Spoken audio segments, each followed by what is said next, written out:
విఘ్నేశ్వర షణ్ముఖ పార్థి సమేత పరమేశ్వరాయ నమః. రమాదేవి ఎస్ట్రో అండ్ వాస్తు ఛానల్ని వీక్షిస్తున్న ప్రేక్షకులకు స్వాగతం. ఆగస్టు మాసంలో గ్రహ సంచారం ఈ విధంగా ఉంది. కర్కాటకంలో సంచరిస్తున్న రవి 17వ తేదీన సింహంలోకి ప్రవేశిస్తాడు. కుజుడు కన్యలో సంచారం చేస్తున్నాడు. కర్కాటకంలో సంచరిస్తున్న బుధుడు 31వ తేదీన సింహంలోకి ప్రవేశిస్తాడు. గురువు మిథునంలో సంచారం చేస్తున్నాడు.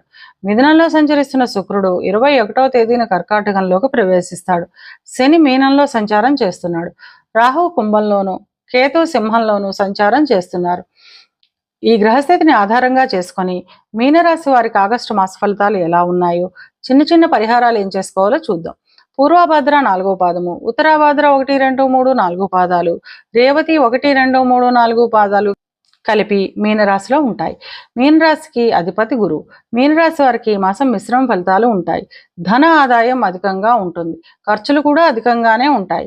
చిన్న చిన్న అనారోగ్య సమస్యలు ఉంటాయి. మానసిక అశాంతి, అలజడి అధికంగా ఉంటుంది. స్థిరాస్తులు, బంగారం వంటివి కొనుగోలు చేస్తారు. ఇక విద్యార్థుల విషయానికి వస్తే విద్యార్థులకు విద్యపై ధ్యాస పెరుగుతుంది. అన్ని రంగాల విద్యార్థులు మంచి ఫలితాలను సాధిస్తారు.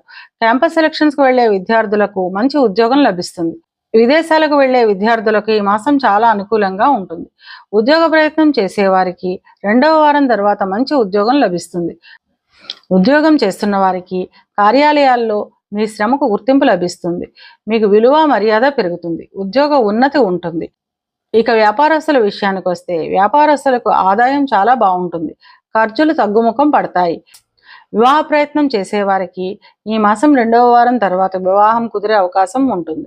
వివాహం అయిన వారు జీవిత భాగస్వామితో చిన్న చిన్న మాట పట్టింపులు, విభేదాలు వచ్చే అవకాశం ఉంటుంది. మాటను కొంచెం అదుపులో పెట్టుకోవడం అవసరం.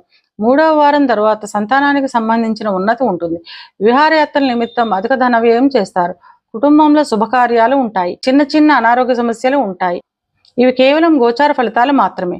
గోచార ఫలితాలు పూర్తిగా జన్మజాతక చక్రంపై ఆధారపడి పనిచేస్తాయి కనుక తమ జన్మజాతక చక్రాన్ని విశ్లేషణ చేయించుకోవాలనుకునేవారు కింది నెంబర్కు వాట్సాప్ చేసి కన్సల్టేషన్ తీసుకోండి. మీనరాశి వారి అనుకూలతను పెంచుకోవడానికి, ప్రతికూలతను తగ్గించుకోవడానికి మంగళవారం రోజున సుబ్రహ్మణ్యేశ్వర స్వామికి అభిషేకం చేయించడం ద్వారా అంతా మంచే జరుగుతుంది.